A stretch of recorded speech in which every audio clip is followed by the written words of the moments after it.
All right. Here with another quarantine review.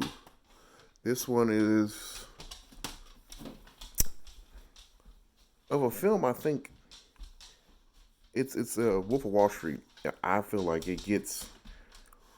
I don't feel like it deserves a spotlight because it came out in 2013. I mean, and it's pretty widely talked about. I mean, it has one of the more famous directors in Martin Scorsese, and of course, it has Leonardo DiCaprio and Jonah Hill, Margot Robbie. What I should have did is I should have did a little bit more research into if this was Margot Robbie's first role. I don't think it was, but I feel like it was the one that um, got everybody thinking about her as an actress. Um, she's got the chops. She's got the talent. My personal taste is the young lady who plays. I think her name is Kristen. Can't say her last name. I feel like the young lady that plays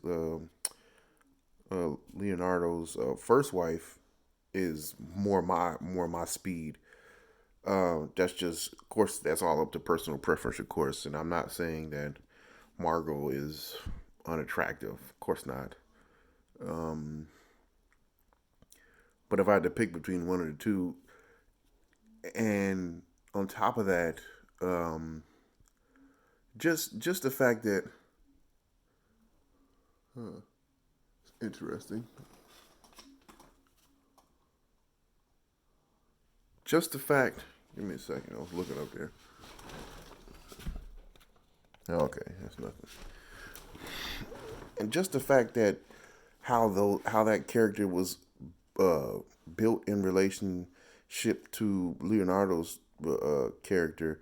Basically, she was there when he was worth nothing, and for whatever reason, well, he describes his he describes his reason for leaving his first wife with two kids, might I add, to go with the second wife.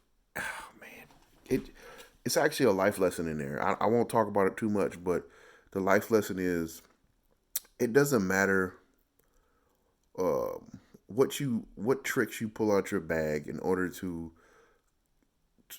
create and then sustain an illusion to keep a partner there or keep a partner there, because if you lose those tricks, that illusion will quickly disappear and reality will set in.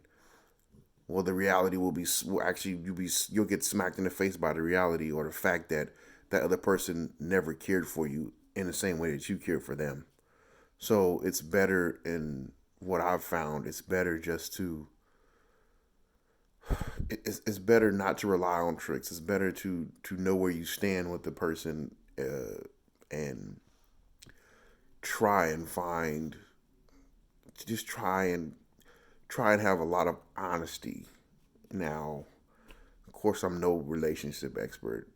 I don't even know why I blurted any of that out. That's just, I know I did it. I'm just thinking out loud, and that was my observation of that relationship in there. And I feel like she was, you know what? That's actually a credit to her, because I believed her character so much when she found out that he was cheating on her with Margot Robbie's character. But this movie is long. Okay, I think that's what I was trying to get at. I know I'm jumping all over the place with my ideas, but this movie is long, so that's what I was trying to get at initially. I think that's the reason it hasn't been elevated to where I believe it needs to be. I mean, it had a pretty low score from Rotten Tomatoes. Not super low, but I think it was lower than 80, which was like, that's insane. This movie has almost no flaws, as far as I can tell. I mean, the setting. Okay, the setting could have been a little bit better. I give you. If you're going off that, the setting could be a little bit better. I mean, they threw a couple of '80s cars and a little bit of '80s music and some light '80s colors, but they didn't oversaturate your eyes with the '80s neon colors. That, at least what I'm, because I wasn't born in '80s. At least what I'm at least what I can reference as an 80 color. Really hot pink and lime and all that good jazz. So the setting kind of fell off. It wasn't too 80s. I'm trying to think, but that's the beauty. That's part of the man, for lack of a better word, that's part of the awesomeness of this movie, because even though it was basically set in the 80s, it wasn't like would you wouldn't be able. I don't think you would consider this a period piece, even if I dare I say, but it stands on its own 2 feet with the story. The story is the main is the main piece here. The story is what I'm interested in because it's based on a true story. It's I believe and know that a lot of the facts and stuff like that may have been changed in order to spice it up a little bit, but it's based on a true story. And then again, there's more. There's like little sprinklings of like goodness all throughout the movie, and the fact that they put the actual guy that Leonardo's character is based off in the end of the movie introducing himself is so it's just over the top. Whenever you get a chance to watch a movie or a documentary or a movie, and the person that is based on actually gets a few lines in the movie, it just for some reason, if the movie's good, of course, it just strengthens it. It strengthens it even more, even though I couldn't get that word out.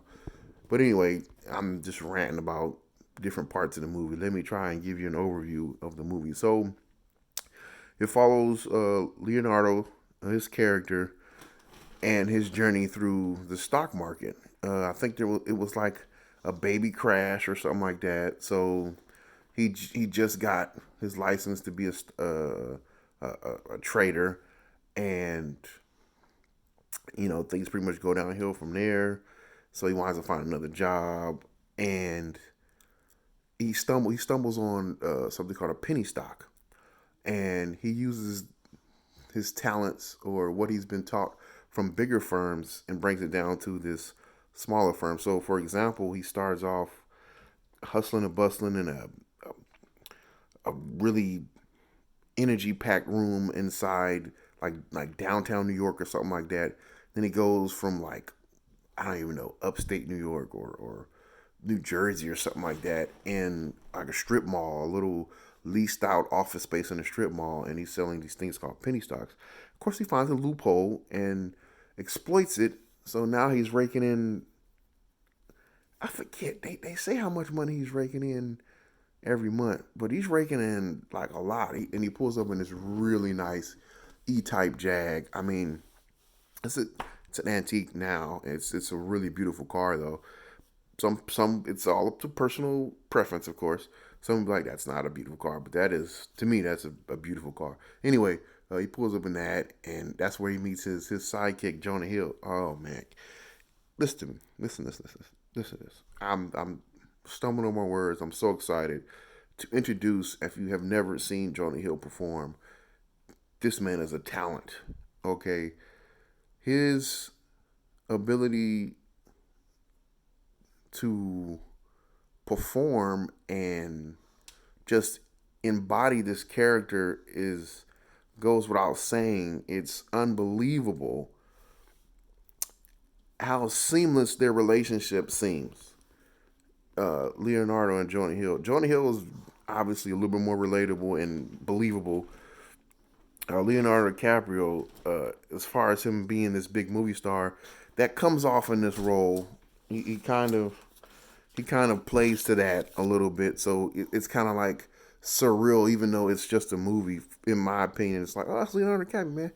He's been in this. He's been in Titanic. He's did this. He's been in Inception. He's Shutter Island, and on and on and on and on. He's been in so many. He even played the famous Aviator. On and on and on. He was. He's been in so many good roles. The Revenant. Is that the name of the movie? So many good roles, and to see him playing this kind of like I wanted dare like frat boy type, really crazy role kind of threw me for a little bit. and Jonah Hill is comedic relief. Um, grounds whenever he's on the screen, he grounds the rest of the cast, and it seems like it's a really uh, buddy type movie. There's so many different types of shenanigans that are taking place in this movie.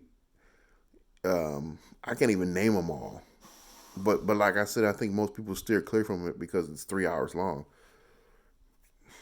um, which you shouldn't do, especially in times like now. This is the perfect time to watch a movie like this. It doesn't disappoint. It has some ugly parts where you may wind up hating Jordan, but um, overall the story's so layered and interesting. And oh God, I wish I wouldn't say that. I want to say that, but Quaaludes were a thing. I had no idea what that is. Of course, I googled it. I think I googled it, or no, I had some older person tell me about Quaaludes. That was the drug of choice back then, and man, it leads to a lot of it's a great story. But I think I veered way off of giving you an overview. But so he falls on luck and he finds penny stocks and there starts selling it, and then he brings all his friends in from his old neighborhood. It has that real like impoverished urban feeling to it. Like if I'm making it, or if I'm getting paid, everybody else in my neighborhood is gonna get paid. It's like if I'm eating, we all eating. It's a classic saying in urban urban settings, or from the hood, if you will. I don't even know I'm talking like that, but and then of course at the time they're pretty young. So if you're young and you're making millions of dollars, what do? You do crazy stuff, and all that's showcased in this movie. But of course, he winds up leaving his first wife for Margot Robbie, and then, but they're fighting every day, and I'm like, I see it. I'm like, I don't like it. It's not really worth it. I mean, she may be attractive in a lot of people's eyes, but he has other reasons, and that's in the movie. I'll let somebody watch the movie and digest that for themselves. But yeah, I mean, he gets to a point where he's making a lot of money. He has his own business, but then things start to fall apart when it's like, hey man, you're breaking the law, bro. He's like, no, no, no. He tries to play it off, and he actually had things in place to protect himself, which I don't understand. He had things in place to protect himself. He had somebody like a lawyer, and he had like a private detective, and he had somebody who worked for the commission who like oversees businesses. He had all that, so he had a way out. He didn't take it. He comes back with a really good speech, might I add. Not necessarily a speech, but a really with a high energy. I guess it is speech, high energy speech to come back. Like, I'm not leaving. This is mine. I'm not leaving. It's fantastic. The movie is probably one of the better movies I've seen. I tend to like longer movies as long as the story is good, and of course all the characters get done justice in my eyes. I guess. I mean, that's what makes it enjoyable for me. Um, yeah, he winds up. So he winds up. I think he wound up having two kids or another kid. So he has like three kids with two different women, but he winds up getting divorced from both of them. But then out of all this, he goes to prison, and at the end, he's playing tennis in prison. He says, "Oh, all this time I was worried about prison, but I forgot. I'm rich." So funny. You need to calm down, Missy. My dog's getting a little. She needs me to pet her always. But anyway, he becomes a like a motivational speaker, Tony Robbins type thing at the end of the dang movie, which I'm like, it's so funny to me. But they make a point of letting the viewers know that he paid off all his restitution, so he pays off all. He doesn't owe anybody anything, which I'm like, oh, raises suspicion. But I've seen him in plenty of interviews. Because the story is so interesting. I couldn't help but uh, like look him up on the internet. I've seen him in plenty of interviews and podcasts. He's an interesting dude. But the movie itself is fantastic. I can't say it enough. It's ups and downs. It starts from nothing, comes up, and it goes back down to nothing, and goes right. Not necessarily 0-0, but like it's a little uncomfortable, I guess. And then he goes back up. So, good movie.